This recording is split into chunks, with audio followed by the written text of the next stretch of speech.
Hi, everybody. This is Ann Patchett at Parnassus Books. Thank you for listening to Parnassus Presents. Your support allows us to keep bringing you fantastic events. So please consider purchasing a copy of tonight's featured book at the link below. We hope you enjoy the event, recorded live from the Parnassus stage.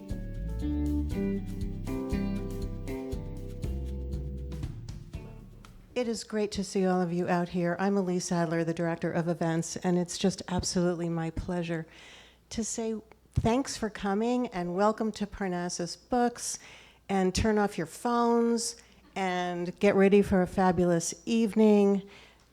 We are really just, honestly, we are thrilled. The books that you have, and I hope you have bought a copy for yourself, because I'm reading into October. I say that first because it's the best book I've read all year and maybe my entire life. And that is not being too dramatic. It's really wonderful. So buy yourself a copy, and you're going to want to give copies away. So many of them are on that desk just for that purpose. So Percival Everett, he's the author of over 30 books. I hope that you have all seen American Fiction, and if you haven't, you need to see it. And if you know it's based on Erasure, Percival's book Erasure. If you haven't read it, get that one too. It's over at the desk. He has been on the short list for the Booker Prize. He has been a finalist for the Pulitzer. He is a distinguished professor of English at University of Southern California. And I also want to say that in the past, because I found out today while he was doing the signing, that he has also lived on a ranch, he has owned a ranch, he has trained horses, he's trained donkeys, and then I found out later that he's also a painter. I'm feeling a little bit of a slacker myself right now. And tonight, I don't know if you saw the email, but Khalil Ekulona was unable to make it, and we are sorry that he's not here, but we are thrilled because award-winning author, New York Times best-selling author, happens to be the owner of this fabulous independent bookstore. Ann Patchett will be in conversation with Percival tonight. I also want to give a shout out to Highland Books, which is an independent bookstore in North Carolina. There you are, okay, Brevard, North Carolina. So, yay, independent bookstores. Thank you guys for being here too. So, without further ado, help me welcome Percival Everett and Ann Patchett.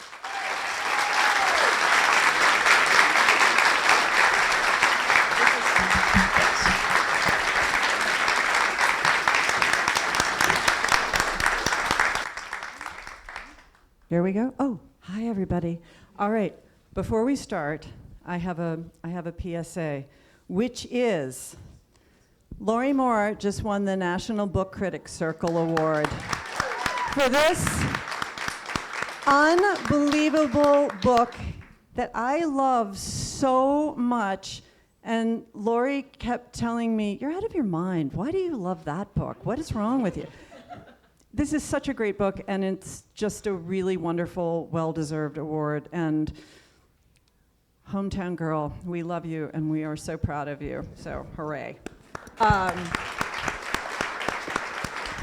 Okay, so I'm the understudy tonight. I spent today rereading this book, which I read, I don't even know how, I'm Lee. This is Lee Boudreau. This is Percival's editor. How long ago did I read this book? 6 or 7 months ago? When did you turn it in? I think I read it about 15 minutes after you turned it in. I don't know. It was the summer, maybe? Oh, definitely the summer. But then I went on book tour, and I was on book tour for 4 months, and people every night was like, "What are you reading? What should we read?" And I was like, "Well, you should read this book called James that you're not going to be able to read until March of 2024. And I was like, "Just remember that I said this," because it really is, it's astonishing, and it's just the best thing I've read, as Elise said, maybe period, but certainly in a very long time. And no, I'm not just saying it. It's an astonishing book, and it's, as a bookseller, so frustrating to read things so far ahead that you want to give to people, and then finally it's out and you're here. So thank you. That's a wonderful thing. Let's start by talking about Mark Twain. And now we'll both open our waters. How do you feel about Mark Twain? And how do you feel about Huckleberry Finn? And how do you feel about Tom Sawyer? I love Mark Twain. I hate Tom Sawyer. Do you hate Tom Sawyer as a book or a character? Well, both, actually. And Huck Finn is an interesting novel. It's a flawed novel, but it's really an important novel. Huck is an adolescent America wandering through his own landscape, dealing with that thing that has defined this country, which is race. So in that way, it's a deeply affecting book. Unfortunately, Twain had to stop halfway through it and then come back to it, and you can feel that demarcation where Tom Sawyer comes back into it and sort of makes it purely an adventure again. But the novel, for its exploration of the conflict that Huck feels about slavery, is fascinating. And Twain, I have four sources, four influences on my sense of humor. My father, Mark Twain, Groucho Marx, and Bullwinkle. I know Bullwinkle. I love Bullwinkle, which would bring us to a conversation about Rocky the Squirrel, but we won't go there. One of my favorite puns is from Bullwinkle, where there's a small boat covered with jewels, and is the ruby yacht of Omar Khayyam.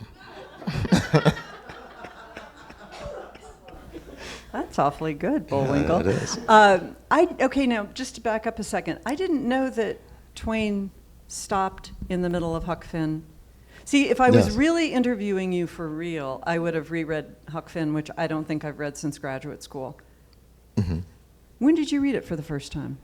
Well, I read an abridged version when I was very young. Reader's Digest condensed? It could have been. Yeah. I don't know. And it was, I guess, mildly entertained. I wouldn't say it was one of the more important books for me then. Then as a teenager, I read it, and it was problematic because of the unfortunate word. But also, I could see the importance of it because of what I just mentioned about America dealing with the aspect of race. So I appreciated then, and I still do, all that tension that comes in the novel, and also it's the first use of the vernacular in literature in the U.S. And but still, I wouldn't say it was my favorite Twain work. As a kid, I read Life in the Mississippi and Roughing It, and those were fantastic. When did you first start thinking about writing a book around Huck Finn? Just 3 years ago. I was playing tennis, and because how I work, I think, but I was playing tennis, and I think I just hit a remarkable backhand that was out. And I thought, has anyone ever told the story of Huck Finn from Jim's point of view? And which is why I usually hit balls out. And so I started looking into that, and no one had, and I thought, why hasn't anyone ever done this? And I realized that at 65 I hadn't done it, or thought of it, and so then I did. And how closely did you want to hew to the text? Well, I stopped thinking of it as a text, and I thought of it as a world. And so I read the novel Huck Finn 15 times in a row. In a row? Like a you row. didn't read something else I wouldn't as a pause. palate No, I cleanser? went from the end to the beginning and kept going until it was a blur. And then I didn't look at it again. I bet. That's sort of like when you smoke a cigarette as a kid and your parents catch you and they make you smoke the whole pack. Well, that didn't happen to me. I'm sorry. No, but it is a lot like repeating a word over and over again until it it doesn't make any sense until it feels like nonsense.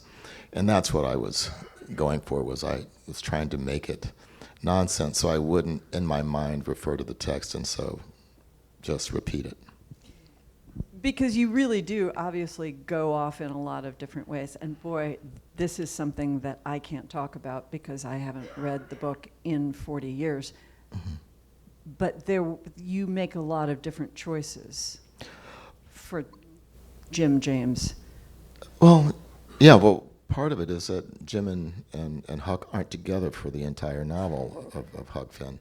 Well, there you go. Yeah, and so there's a lot of space in that way.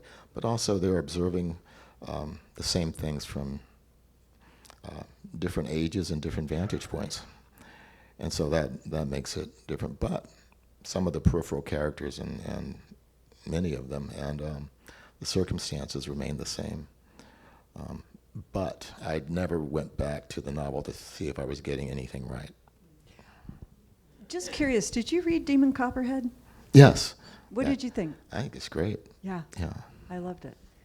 But I don't know if you know the story that she plotted the whole thing. She charted it. So she wrote a synopsis of every chapter. Oh, really? And then had Demon follow that. And it's why when I read it, I was never worried because I knew how David Copperfield ends and I knew that he was okay. So I knew it was okay. You know, it was just I could see what she was doing and it was following it. So it's not a similar sort of thing, but it seems like a question that must come up. Yeah, and I thought about doing it that way, mapping out Huck Finn, but I didn't. I'm really glad. I'm really glad. Talk about the language and the whole code switching of the language in the book and explain to our friends. Well, oppressed people, imprisoned people, and enslaved people create language for themselves. They use language and they find a way to communicate with each other in ways that won't allow their oppressors to have entry. Everyone does this, and there's a film that's a nice. Have you ever noticed how beautiful slaves are in movies? It's like, really, those are good-looking people, those slaves. But it's 12 Years a Slave. There's a black man is kidnapped from his idyllic home in Vermont, where he lives side by side with his chummy white neighbors, because it's America. And but he's kidnapped and taken to a plantation in the South and thrown in with enslaved people. And he immediately understands what they're saying to each other. And that irritated me, because he would not have the knowledge and the experience nor the language to communicate with these people around him. And so the film was cheating the characters, the enslaved people, out of their humanity. Language is really important to me. That's what I study. It's pretty much the only thing that keeps me writing. And so in James, the slaves speak what they call slave in front of white people. It makes the slave owners and the white people around them more comfortable, because they're fulfilling the expectations, because they have to fulfill these expectations to navigate and survive in this world. But when they're alone, they speak, at least in my novel, in standard English.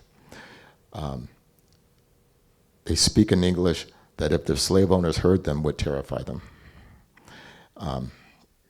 And that's the code switching. I never thought of the term code switching, but this is what's been applied to it. I guess it makes sense, but it sounds awfully jargony to me, so I avoid it.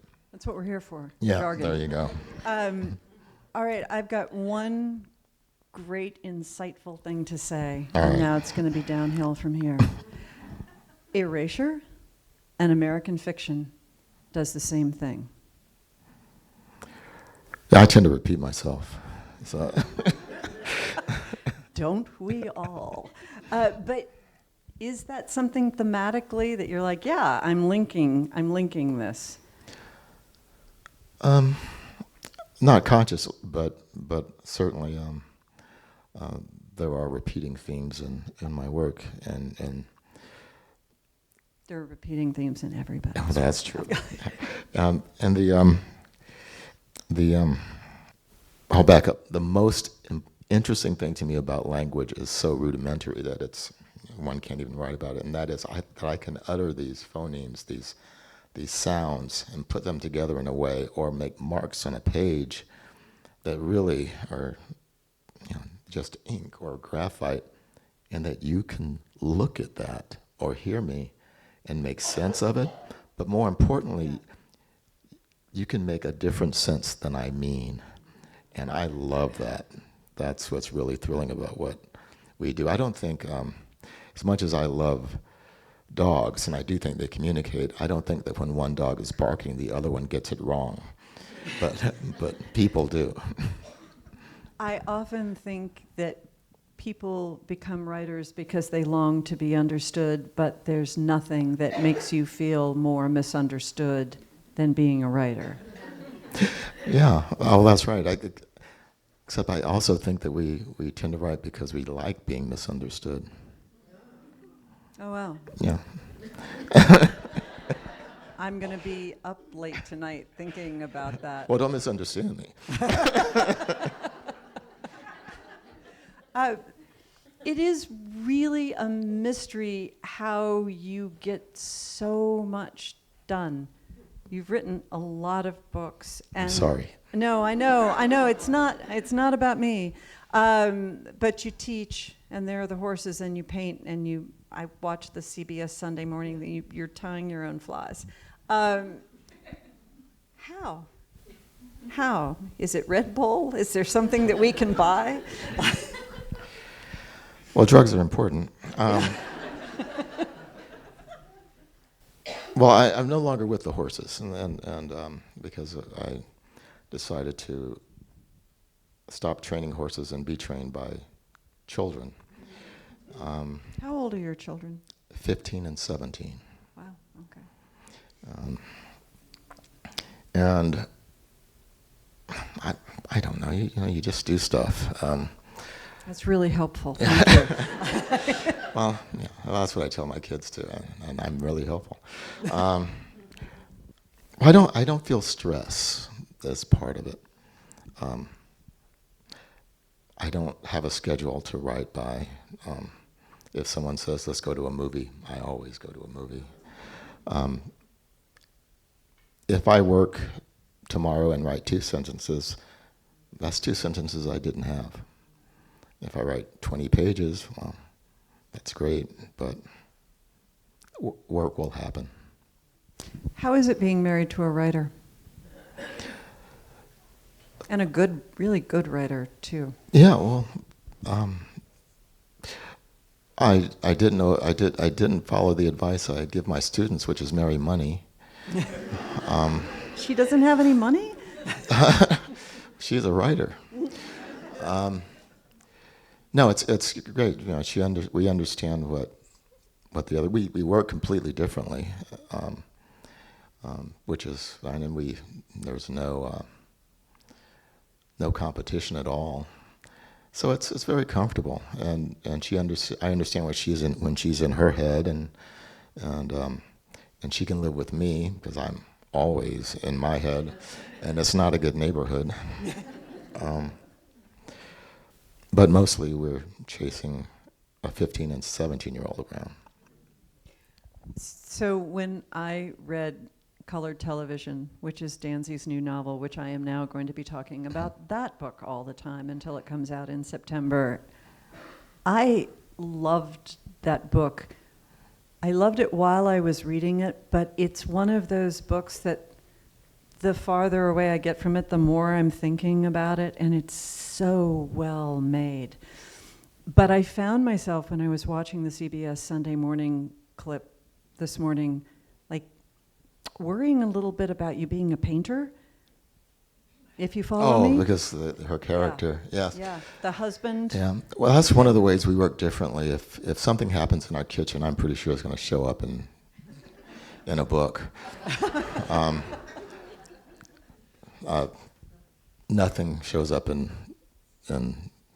my work, but so I have to be very careful. Is that true that nothing shows up in your work, or is it true that you're just really, really good at hiding it?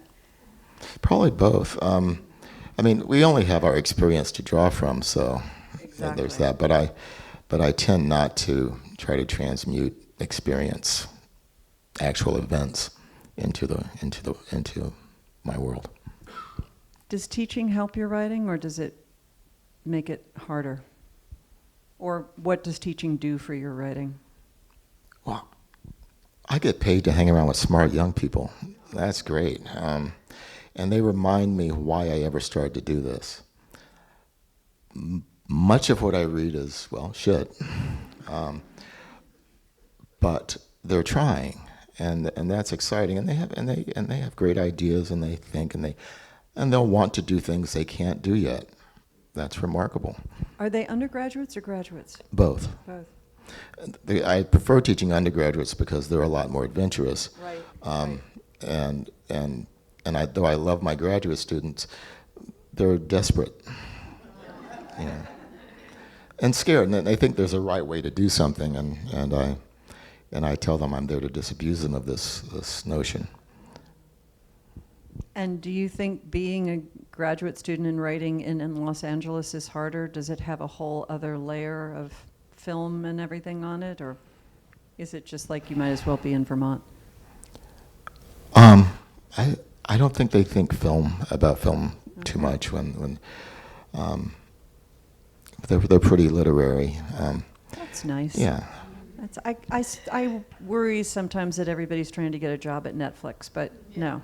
No. In fact, I've had very few students go on to be TV or screenwriters. So let's talk about film. This has been a good year for you in film. Tell us about that experience and how you felt about the film. I loved that film. We had a bookstore field trip, and we all went to see American Fiction together, and I laughed from my knees. Like, it was just so involuntary. I was doubled over. It's not supposed to be funny. Yeah, right?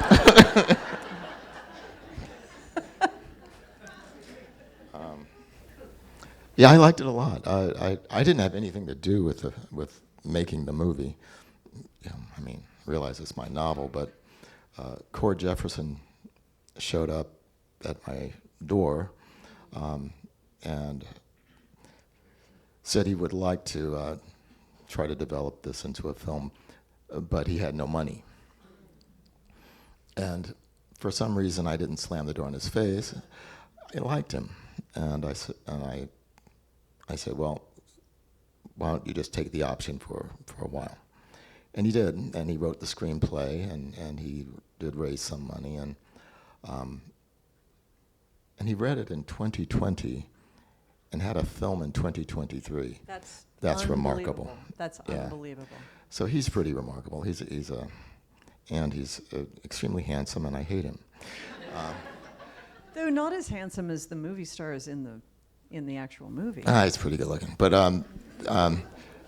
then the actors were that's what I enjoyed the most about the film was the acting. The script is really good, but I thought these people inhabited these characters so beautifully, and it looked nice. The film did look nice. Yeah. Anything else in the film world up ahead? Well, people are always threatening to make stuff, buying options and things, and you never know when something will happen. But a few things are under option. And you have also, you teach film every now and then? I teach a film course on the American Western. Talk about that. Well, it's about what is it's got a long title: Types and Stereotypes in American Western film. And we watch pre-1970 Westerns, when Westerns are about how America would like to see itself.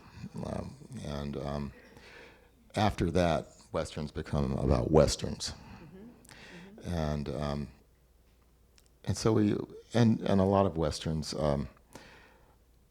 ostensibly deal with the idea of American racism, like The Searchers, The Unforgiven, films like that, but we always end with Blazing Saddles. Blazing Saddles visits every trope of the Western, and then quite nicely breaks down the fourth wall and brings us back to reality. I have to apologize for the film with the students beforehand, because the film is homophobic and misogynistic. But as far as race goes, it's much smarter than anything we have now. And ironically, we wouldn't be able to make that film now. Sure. And that's a sadness. What year did that come out? I think it's 73. Yeah. What traditional Westerns do you like? If you were going to say, here's a Western that you should see, what would you recommend? Oh. Well, first of all, they're all really kind of weird and sick. That's what I like about them. Shane is a great Western. And what you have is the sexuality of Shane is so strange. A man shows up at the ranch, and there's all this sexual tension between Shane and the wife and the family.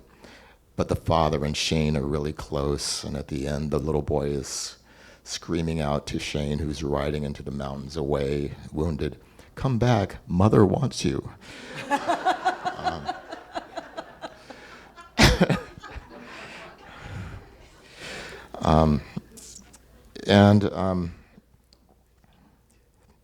And The Searchers, which is about again, John Ford was trying to interrogate American racism on the frontier, but yet the film can't, because it's a product of America. It can't help but practice the very racism it portends to address, so that the evil Scar, the chief of the renegade band of native people, is played by a white man. And Natalie Wood isn't that right? Natalie Wood is the daughter who's kidnapped. She's the yes. stolen daughter, yeah. But on that note, The Unforgiven stars Burt Lancaster, and as a native person, Audrey Hepburn. I remember that. Yes. Yeah. When Burt Lancaster wasn't doing the leopard in Italian. Do you remember that? Yes, I Yeah. Yeah. Okay, that was a bit of a dead end. Once you go to the leopard. Once you go to the just leopard in killed Italian, it. that's it. Yeah. Did you grow up watching Westerns on television as a kid? No. You didn't watch Gunsmoke? No. Okay. I wrote in